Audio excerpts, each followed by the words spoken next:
అసలు మనం మాట్లాడుతుంటే ఎలా ఉండాలి, ఒక క్రైస్తవునిగా, దేవుని పిల్లలుగా, దేవుని యొక్క ఆలోచనలను అంగీకరించిన వ్యక్తులుగా మనం మాట్లాడితే ఎలా ఉండాలనే మాట మనకి బైబిల్లో చాలా స్పష్టంగా దేవుడు తెలియజేస్తున్నారు. కొలస్సీలకు రాసినటువంటి పత్రిక మనం చూస్తే, కొలస్సీలకు రాసినటువంటి పత్రిక మనం చూద్దామండి. ఎంత స్పష్టంగా ఉందో చూడండి. మనం మాట్లాడితే కొంతమంది మాట్లాడితే ఇరిటేషన్ వచ్చేస్తుందండి, కానీ అలా ఉండకూడదంట. మన మాట ఎలా ఉండాలంటే ఇంతకీ కొలస్సీలకు రాసినటువంటి పత్రిక 4వ అధ్యాయము 6వ వచనం మనం చూస్తే కనుక, ప్రతి మనుష్యునికి ఏలాగు ప్రత్యుత్తరం ఇయ్యవలెనో అది మీరు తెలుసుకొనుటకై. ఎంత చక్కగా ఉందండి. ప్రతి మనుష్యునికి ఎలాగు ప్రత్యుత్తరం ఇయ్యవలెనో అది మీరు తెలుసుకొనుటకై మీ సంభాషణ ఉప్పు వేసినట్టు ఎల్లప్పుడూ ఎలా ఉండాలండి? రుచిగలదిగాను కృపాసహితముగాను ఉండనీయుడి. రుచిగలదిగా ఉండాలి, కృపాసహితంగా ఉండాలి. వీడు ఎప్పుడు వదిలిపెడతాడు రా బాబు, వెళ్ళిపోదాం అనిపించకూడదండి. వీడి కంట్లో ఇంకొకసారి పడకూడదు అనిపించకూడదండి. ఈ బ్రదర్తో మాట్లాడితే 10 నిమిషాలు మాట్లాడితే ఎన్ని విషయాలు తెలుసుకోవచ్చో. అబ్బా, ఈ ప్రశ్నకి సమాధానం ఈ బ్రదర్ పర్ఫెక్ట్గా చెప్తారు. ఈ ప్రశ్నకి సమాధానం వాక్యానుసారంగా ఈ బ్రదర్ దగ్గర దొరుకుద్ది. ఈ బ్రదర్తో మాట్లాడితే లేదా ఈ సిస్టర్తో మాట్లాడితే మనసులో ఉన్నటువంటి బాధలన్నీ కూడా పోతాయి. ఏమంటే యవ్వన కాలంలో ఉన్నప్పుడు మాట్లాడాలనుకునే ఆ డిస్కషన్స్, కన్వర్జేషన్స్ వేరండోయ్. నేను దాని గురించి చెప్పట్లేదు. ఒక అమ్మాయి ఒక అబ్బాయిని ఇష్టపడినప్పుడు తనకి ఇష్టమని పేరు పెట్టకూడదంటే, కామించినప్పుడు అని పెడితే సరిపోద్ది అనుకుంటా బహుశా. అప్పుడు ఆ అమ్మాయి మాట్లాడితేనే బైబిల్ అనిపించింది సార్లకి, కొంతమందికి. ఆ అమ్మాయి చెప్తేనే వినాలనిపిస్తుంది. ఆ అమ్మాయి ప్రార్థన చేస్తేనే చేసిన. అది ప్రేమ కాదు, అది దాన్ని కామం అంటారు. ఇంకా క్లియర్గా చెప్పాలంటే జారత్వం అంటారు దాన్ని. దేవుడు దానికి దూరంగా పారిపోమన్నారు.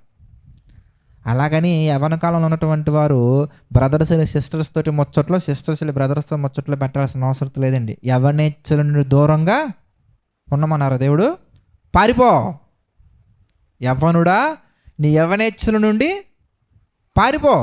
ఎందుకంటే అది ఆటం బాంబు లక్క. ఆటం బాంబు కంటే ప్రమాదకరమైనటువంటిది.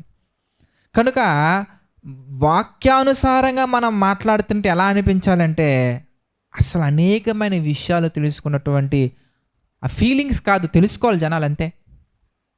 కనుక ఈ విషయం దగ్గరికి వచ్చి మనం ఆలోచించినా కానీ ఎందుకు మన జీవితంలో ప్రాబ్లమ్స్ వస్తున్నాయి అనగానే జ్ఞానులు మాత్రం పసిగట్టగలరు, జ్ఞానులు మాత్రం గుర్తించగలరు, జ్ఞానులు మాత్రం ఐడెంటిఫై చేయగలరు.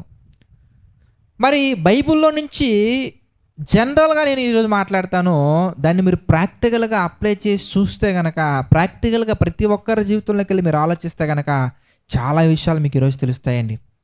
అంటే మీరు వాక్యాన్ని విని విడిచిపెట్టకండి, దాని గురించి ధ్యానించండి. మనం ఏ విషయాలైతే తెలుసుకున్నామో, ఏ విషయాలైతే మనం ధ్యానించామో వాటిని దీవారాత్రం మీరు ధ్యానించగలిగినట్లయితే కనుక, బైబిల్ మీరు జాగ్రత్తగా శ్రద్ధగా చదివినట్లయితే కనుక, దేవుని శ్రద్ధగా వెతికినట్లయితే కనుక అనేకమైన విషయాలు మనకు తెలుస్తాయి.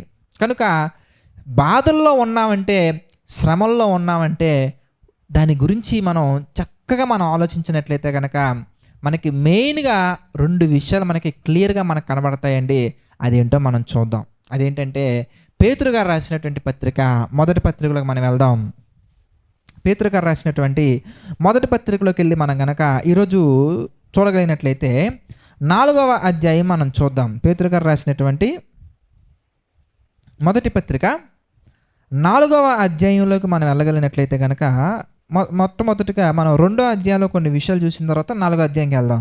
2వ అధ్యాయము 19, 20, 21, 22, 23 వచనాలు మనం చూద్దాం. ఏమండి, 19, 20, 21, 22 వచనాలు మనం చూద్దాం. అందులో ఎవడైనను అన్యాయముగా శ్రమ పొందుచు, చక్కగా ఉంది చూసారా, ఎవడైనను అన్యాయముగా శ్రమ పొందుచు దేవుని గురించిన మనస్సాక్షి కలిగి దుఃఖము సహించిన యెడల అది హితమగును. అంటే కేస్ నెంబర్ 1 లేదా పాజిబిలిటీ నెంబర్ 1 మనకు కనబడుతుంది. ఏంటి? ఎందుకంటే అన్యాయముగా అంటే పాపము చేయలేదు, ఏ పాపము చేయలేదు, దేవుని కొరకు నమ్మకంగా బ్రతుకుతున్నారు. నమ్మకంగా బ్రతుకుతున్నప్పుడు బ్రతుకుతున్నప్పటికీ కూడా శ్రమ అనుభవించవలసిన అవసరం వచ్చింది. మళ్ళీ చూద్దాం 19వ వచనం మనం చూస్తే, ఎవడైనను అన్యాయముగా శ్రమ పొందుచు దేవుని గురించిన మనస్సాక్షి కలిగి, ఏమంటే అన్యాయంగా శ్రమ పొందాలి, పొందిన సమయంలో దేవుని గురించినటువంటి మనస్సాక్షి కలిగి ఉండాలి. రెండు ఉన్నాయి. అన్యాయంగా శ్రమ పొంది, ఒకవేళ అన్యాయంగా శ్రమ పొంది దేవుని గురించినటువంటి మనస్సాక్షి కనుక నువ్వు కలిగినట్లయితే కనుక దేవుడు అంటున్నారు దాని గురించి, దుఃఖము సహించిన ఎడల అది హితమగును, అంటే అది మంచిదే. అంటే దేవుని కొరకు నమ్మకంగా బ్రతికినా కూడా శ్రమల పాలవుతామా? ఎస్, అవుతాం. అందులో డౌట్ ఏముంది? అందులో సందేహం ఏముంది?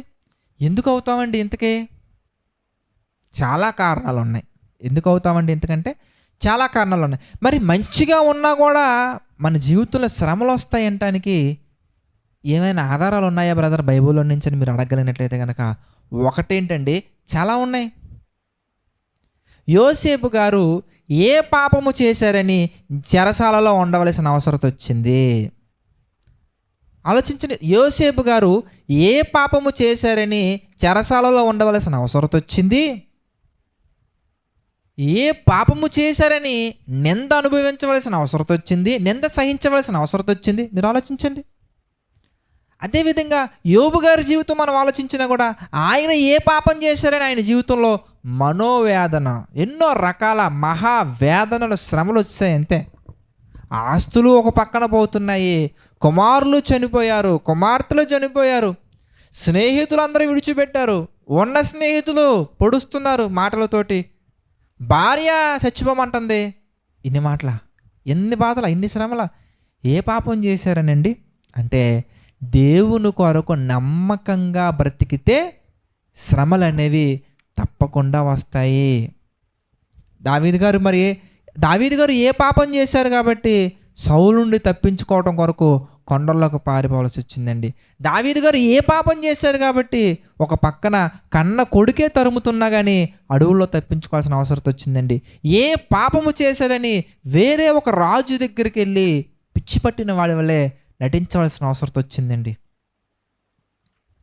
దావీదు గారిని చూడటానికి కూడా అర్హత లేనటువంటి ఎంతోమంది షీము లాంటి వాళ్ళు ఆయన్ని అనేక రకాల మాటలతోటి దూషించారండి. ఆ మాటలను ఎందుకు భరించవలసిన అవసరం వచ్చింది, సహించాల్సిన అవసరం వచ్చిందంటే పాజిబిలిటీ నెంబర్ 1 ఏంటో తెలుసా? దేవుని కొరకు నమ్మకంగా బ్రతుకుతున్నప్పుడు కూడా మన జీవితంలో శ్రమలు వస్తాయి. ఆ శ్రమలు అనేవి మన మంచికే. ఎందుకంటే చాలా రకాల ఆన్సర్స్ మనం చెప్పొచ్చు.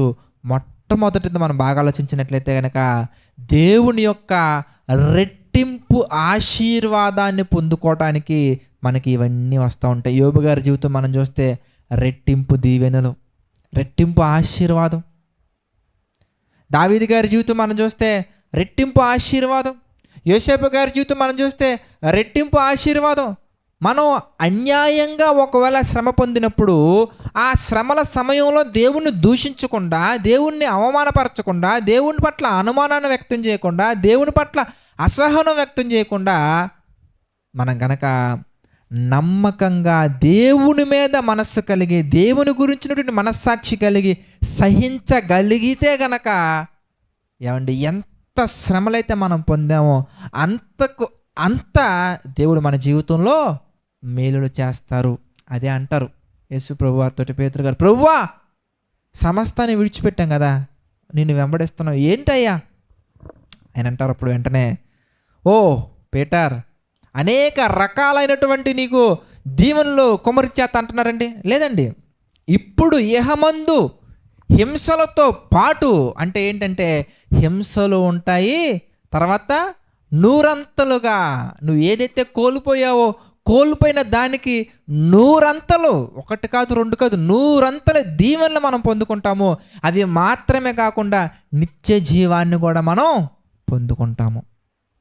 ఎంత చక్కటి వివరణ పేతురు గారికి యేసుక్రీస్తు ఇవ్వటం జరిగింది. అంటే ఏంటి అంటే మన జీవితంలో ఏది వచ్చినా కూడా మన మంచికే, మేలు కలుగుటకే.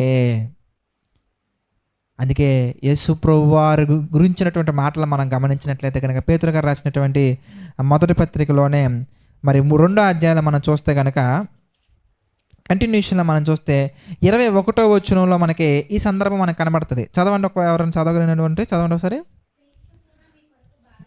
క్రీస్తు కూడా మీ కొరకు బాధపడి మీరు తన అడుగు జాడల యందు నడుచుకున్నట్లు, చూసారా చక్కగా ఉందో, మీకు మాదిరి ఉంచిపోయెను. తర్వాత మనం చూస్తే ఏమండి 21వ వచనం నుంచి 22వ వచనం మనం చూద్దామండి. ఆయన పాపము చేయలేదు, ఆయన నోటను ఏ కపటమును లేదు, ఆయన దూషింపబడి బదులు దూషింపలేదు, ఆయన శ్రమ పెట్టబడి బెదిరింపక న్యాయముగా తీర్పు తీర్చు దేవునికి తన్ను తాను అప్పగించుకొనెను. ఏమంటే ఆయన నోట కూడా ఏ కపటము లేదు, ఏ పాపము లేదు, అయినప్పటికీ బాధపడలేదా? అయినప్పటికీ శ్రమలు అనుభవించలేదా? 4వ అధ్యాయం మనం చూస్తే 1వ వచనంలో 1 పేతురు 4